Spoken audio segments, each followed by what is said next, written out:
Patriot Homestead.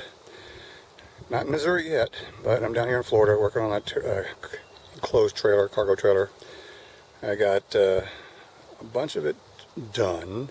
I think I got about 80% of the surface rust and the pretty damaged, not damaged through, but thicker rust scaled down and painted.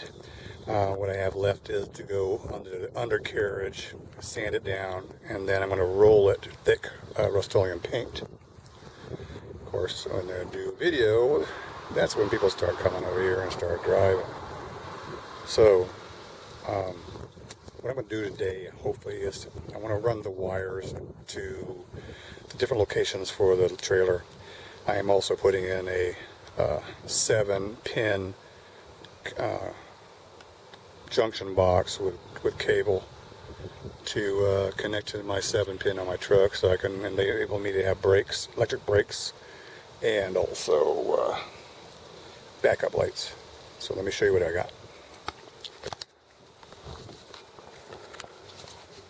So I got myself some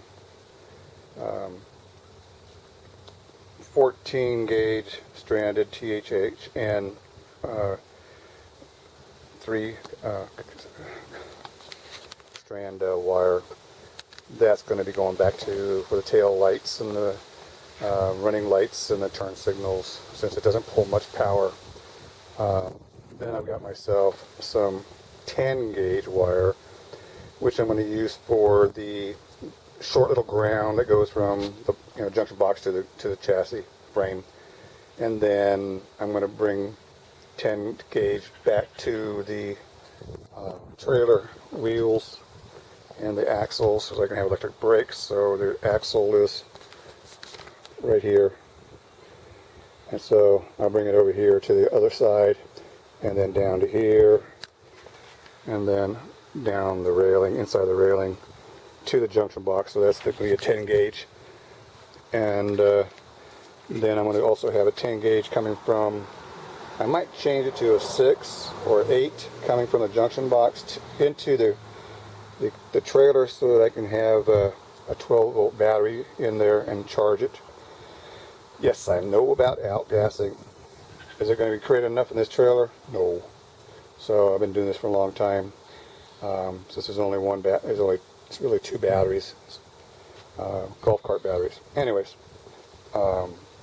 that's what I'm hoping to do today. So I'm going to insert the cable. I got to disconnect everything in this junction box. It's got eyelets, and I'm going to go ahead and take that out. And then I have to install. I'm going to put it into that hole, and then slide it down all the way over to here, and it's going to come out here. And I'm going to put the junction box probably right here, if you can see that. Mount it there, and then have my main wires going through here all the way to the channel, all the way to the back, and it'll come out here like it's showing. Comes out the channel, goes inside, and then it comes out right back there. And so then what I'll do is, you see there's a square channel here. That's for the ground, and it comes up through here, gets connected to the backup lights, brake lights, going up through this channel, up through a hole up there, going across here through this channel. There's a hole up here, bringing the lights to the indicator lights that go in the back panel here. Also, when these wires go up here, it splits off, goes over here for the red indicator light LED, comes across through that channel, comes down through this channel, comes over here and splits off. It has another wire, goes over here to the light LED, comes down through this channel here, connects these 2 lights back up, and turn signal, brake light assembly here. Then it goes down, and I might just bring it all the way over here since there's a hole. I'm not sure, but we need to have one brought down from up here down to right above the fender where it's going to be. And so this way I can have the LEDs. What it is a yellow and a red. Yellow goes in the front, red goes to the back on the fender. And then, of course, do it on the other side. To come down probably from up here, and then move straight down here. And then it goes across. You can see the hole there. It comes over here and has another fender indicator light there.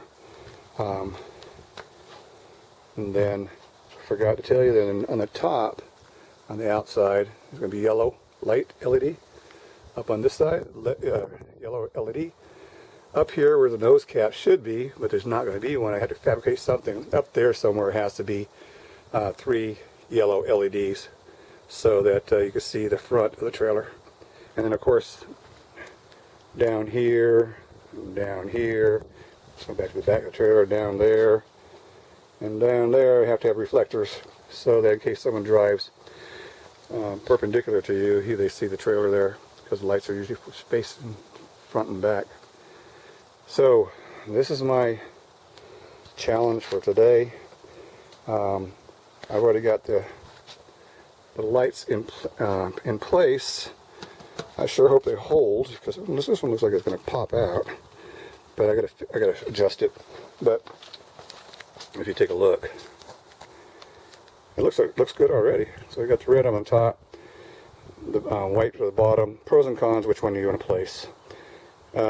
If you're driving a truck and the truck's behind you, then it's better to have the brake lights on the top, and the white reverse lights, backup lights are on the bottom. Then you have pros and cons. Legally, I can have it either way.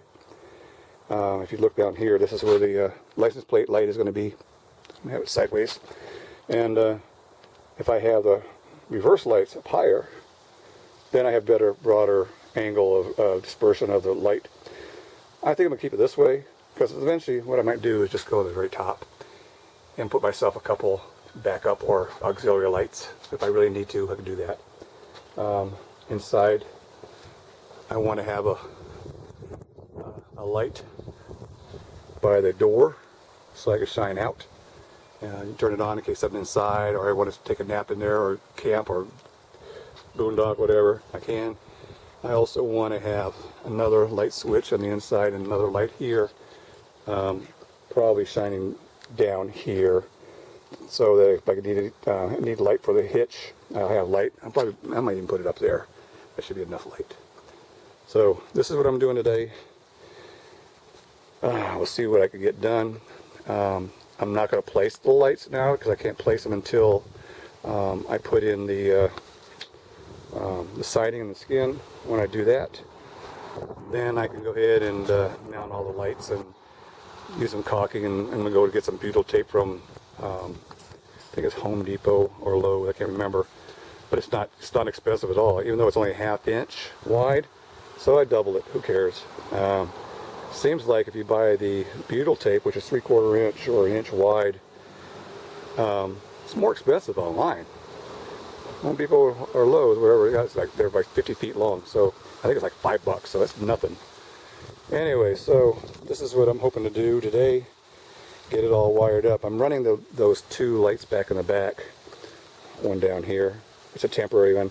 I just want to connect it to the 2 lights back there and verify that they are working and what it looks like and everything. And then I'm going to run the lights and wires to those lights.